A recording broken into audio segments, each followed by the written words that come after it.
ঘুমের মধ্যে অনেক সমস্যা হয় না অনেকের? ওই যে বলে বোবা ধরে, দুঃস্বপ্ন দেখেন, হ্যাঁ ভয় পান, আছে না এগুলো সমস্যা?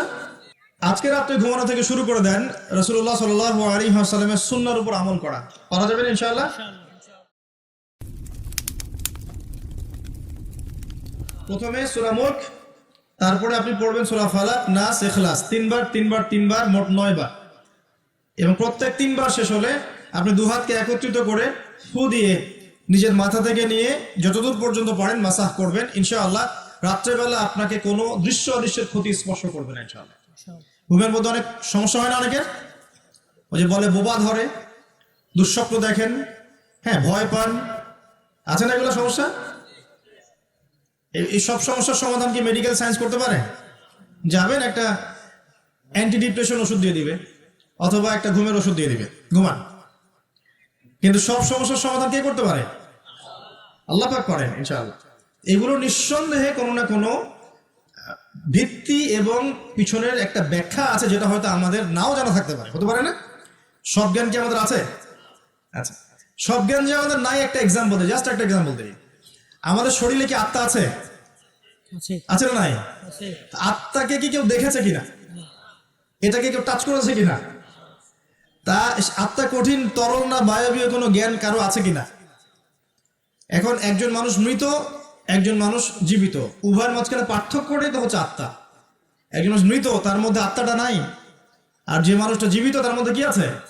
রূহ বা আত্মা আছে। আল্লাহ পাক এই সম্পর্কে কি বলছেন? আল্লাহ বলছেন সূরা বনী ইসরাঈলে, ইয়াসআলুনাকা আনির রূহ, হে নবী তারা তোমাকে রূহ বা আত্মা সম্পর্কে জিজ্ঞেস করে। কুলির রূহু মিন আমরি রাব্বি, তুমি বলে দাও হে নবী, রূহ হচ্ছে তোমার রবের একটা আদেশ মাত্র। কি একটা আদেশ? আদেশে এসেছে, আদেশে চলে যাবে, কোনো কারণ লাগে নাকি? আমরা কারণ ব্যাখ্যা করতে চাই, এটাকে বলে কার্যকারণ তত্ত্ব। প্রত্যেকটা কাজের পিছনে একটা কারণ ব্যাখ্যা করি। হ্যাঁ, এটা কেন হলো এই কারণে, এটা কেন হলো এই কারণে, এটাকে বলে কার্যকারণ তত্ত্ব। আল্লাহ পাকের হুকুমে মানুষ যে মারা যাচ্ছে, এর পিছনে কোনো কারণ লাগে নাকি? এই যে একটা মানুষ হাঁটছে হাঁটছে ডেড, এখন আমরা বলে দিলাম হৃদযন্ত্রের ক্রিয়া বন্ধ হয়ে মারা গেছে, এই তো, এই কথা তো। ক্রিয়াটা বন্ধ হলো কিভাবে? ভালোই তো ছিল, হঠাৎ করে কি হলো? কার হুকুমে হলো? এটা কোনো হুকুম তো নাই। এই কনসেপ্টটাই তো বিশ্বাস করছে না। তো রূহ বলে কিছু একটা আছে না? এই রূহের কি ব্যাখ্যা আমি করতে পারবো? এই জ্ঞান কি আমার আছে? আল্লাহ বলছেন ওয়া মা উতীতু মিনাল ইলমি ইল্লা কালিলা, এই বিষয়ে তোমাদেরকে খুবই কম জ্ঞান দেওয়া হয়েছে, জ্ঞানই দেওয়া হয়নি। এই বিষয়ে জ্ঞান কে দেয়? আল্লাহ। নাকি সব জ্ঞান আমরা অ্যাচিভ করি?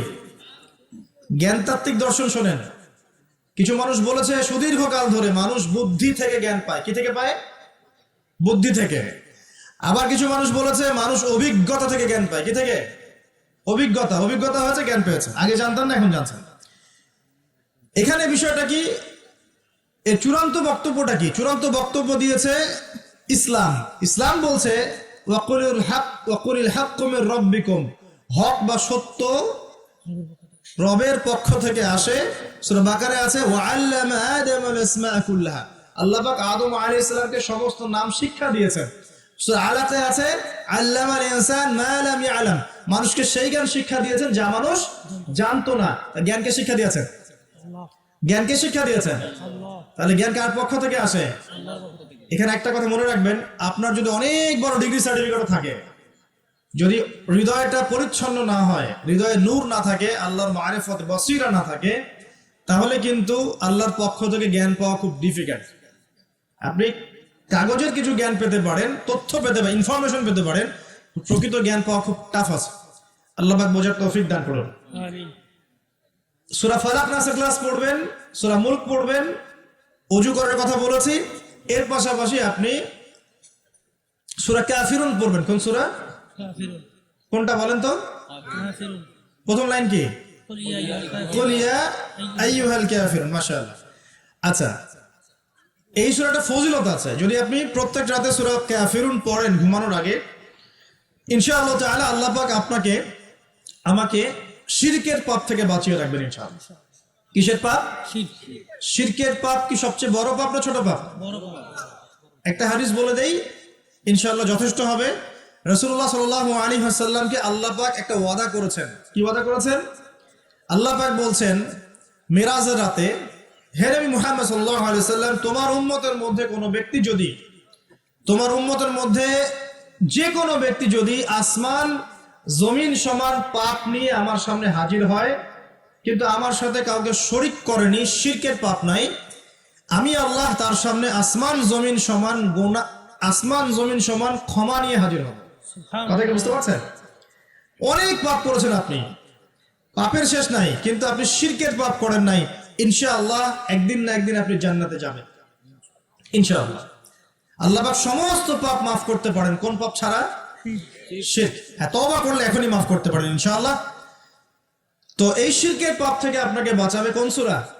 সূরা কাফিরুন। তেলাওয়াত করেন, দেখবেন শিরক আপনি চিনে ফেলবেন ইনশাআল্লাহ, সেখান থেকে আপনি দূরে থাকতে পারবেন ইনশাআল্লাহ। আর শিরক থেকে বাঁচার জন্য একটা কিতাব আমি সাজেস্ট করেছি অনেকবার, কিতাবুত তাওহীদ। কোন কিতাব? কিতাবুত তাওহীদের শারাহ বা ব্যাখ্যা আছে, অনেকগুলো প্রকাশনা থেকে বের হয়েছে, কিনতে পারেন।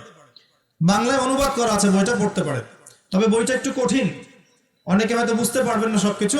যেটাই বুঝবেন না, স্থানীয় বড় আলেম যিনি আছেন, হকপন্থী আলেম, তার কাছে গিয়ে জিজ্ঞাসা করবেন। একা একা পণ্ডিত হতে যাবেন, একা একা পণ্ডিত হয়ে গেলে সমস্যা। ওই যে এক শ্রেণী বের হয়ে গেছে যে কোরআন মানলেই হবে, হাদিস মানার কোনো দরকার নেই, আছে না? হ্যাঁ, এই যে বেশি পণ্ডিত এখানে কোরআনের দলিলকে অগ্রাহ্য করলো। আল্লাহ যে বলছেন রাসূল যা দিয়েছেন নাও, তো রাসূলের দেওয়াগুলো পাবো কোথায়? রাসূল যা দিয়েছেন সেগুলো কি কোরআনে আছে নাকি? রাসূল যেগুলো দিয়েছেন ওগুলো কোথায় আছে? রাসূল যেগুলো থেকে নিষেধ করেছেন ওগুলো কোরআনে আছে নাকি? রাসূল যেগুলো নিষেধ করেছেন কোথায় আছে? তাহলে এই অংশটুকু বাদ দিয়ে কোরআন মানা যাবে নাকি? তার মানে হচ্ছে আমি কোরআনটাই তো মানলাম না, তাহলে আমি কোরআনটাই মানিনি আসলে। তো এই যে সমস্যা, নিজে বেশি পণ্ডিত হতে গেলে প্রবলেম আছে। ওলামায়ে কেরামের সাথে সম্পর্ক রাখতে হবে। আর কোন ওলামায়ে কেরামের সাথে সম্পর্ক রাখবেন? যাদের সকালের ফতোয়া দুপুরের একটা পিটানিতে রাত্রে চেঞ্জ হয়ে যায়। সকালে একটা ফতোয়া দিয়েছে, ওই ফতোয়া দেওয়ার কারণে দুপুরে একটা মাইর খাইছে, রাত্রেবেলা সেই ফতোয়া চেঞ্জ, হকপন্থী হয়ে গেল।